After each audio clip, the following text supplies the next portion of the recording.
একজন স্ত্রী কখনো প্রিয় নারী হতে পারে না। আপনি যদি বেশিরভাগ মানুষকে জিজ্ঞেস করেন আপনার জীবনের প্রিয় নারী কে, স্বাভাবিকভাবেই অনেকে বলবেন মা, কেউ কেউ বলবেন বোন, কেউ কেউ বলবেন মেয়ে, আবার অনেকেই বলবেন নানি, কারণ নানি তাকে কোলে পিঠে করে মানুষ করেছেন।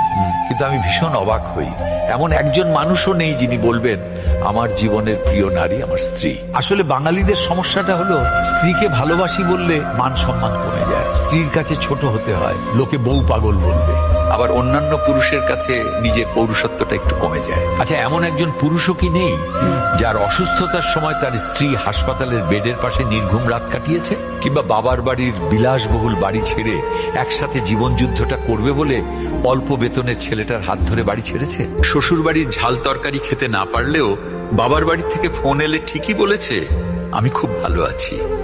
নাকি মায়ের হাতের রান্না, নিজের প্রিয় বিছানা, কিংবা ছোট থেকে বড় হয়ে ওঠা যেই বাড়িতে, সেই বাড়ি ছেড়ে আসাটা এতটাই সহজ?